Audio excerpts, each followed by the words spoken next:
Parole de vie de novembre 2021. Heureux ceux qui font œuvre de paix et seront appelés fils de Dieu. Matthieu 5, verset 9. L'évangile de Matthieu a été écrit par un chrétien issu de la société juive de l'époque, ce qui explique les nombreuses expressions typiques de cette tradition culturelle et religieuse. Au chapitre 5, Jésus est présenté comme le nouveau Moïse qui monte sur la montagne pour proclamer l'essence de la loi de Dieu, le commandement de l'amour, pour donner de la solennité à cet enseignement. L'Évangile nous le présente assis comme un maître. Davantage encore, Jésus est aussi le premier témoin de ce qu'il annonce. C'est particulièrement évident lorsqu'il proclame les béatitudes, le programme de toute sa vie. En elle se révèle la nature radicale de l'amour chrétien, avec ses fruits de bénédiction et de plénitude de joie, la béatitude en effet. Heureux ceux qui font œuvre de paix, ils seront appelés fils de Dieu. Dans la Bible, la paix, shalom en hébreu, indique l'harmonie de la personne avec elle-même, avec Dieu et avec ceux qui l'entourent. Aujourd'hui encore, c'est une salutation entre personnes comme un souhait de vie pleine. La paix est d'abord un don de Dieu, mais elle est également confiée à notre adhésion. De toutes les béatitudes, celle-ci résonne comme la plus active, nous invitant à sortir de l'indifférence pour nous faire constructeurs d'harmonie, à partir de nous-mêmes et autour de nous, en mettant en mouvement notre intelligence, notre cœur et nos mains. Elle appelle à prendre soin des autres, à guérir les blessures personnelles et sociales causées par l'égoïsme qui divise, à promouvoir tout effort dans ce sens. Comme Jésus, le Fils de Dieu, qui a rempli sa mission en donnant sa vie sur la croix pour réunir les hommes avec le Père et ramener la fraternité sur la terre. Par conséquent, quiconque est artisan de paix ressemble à Jésus et est reconnu comme lui, enfant de Dieu. Heureux ceux qui font œuvre de paix, ils seront appelés fils de Dieu.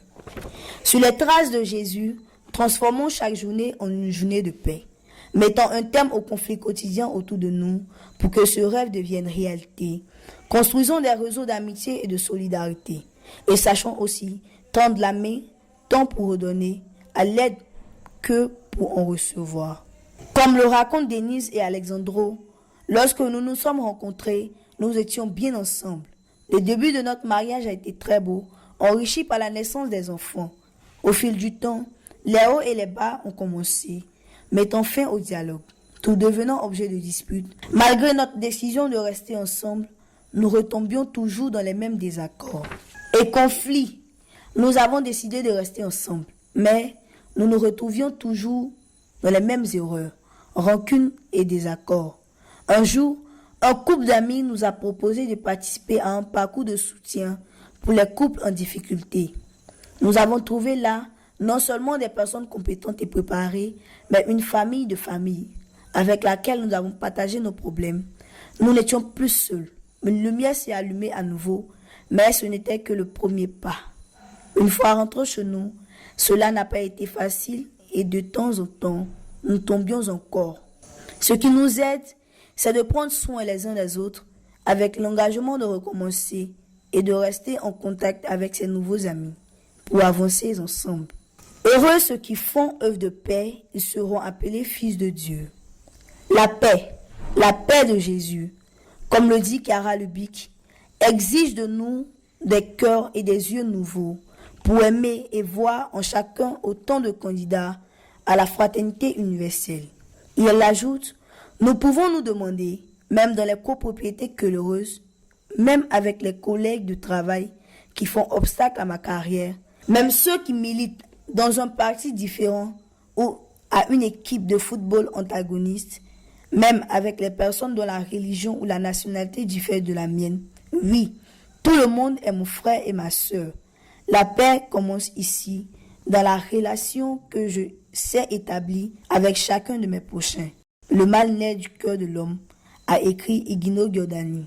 Et pour supprimer le danger de la guerre, il faut supprimer l'esprit d'agression et d'exploitation, ainsi que l'égoïsme d'où vient la guerre.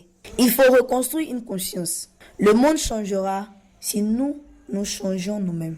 Si nous mettons en relief surtout ce qui nous unit, nous pourrons contribuer à la création d'une mentalité de paix et travailler ensemble pour le bien de l'humanité. C'est l'amour qui, à la fin gagne parce qu'il est plus fort que tout.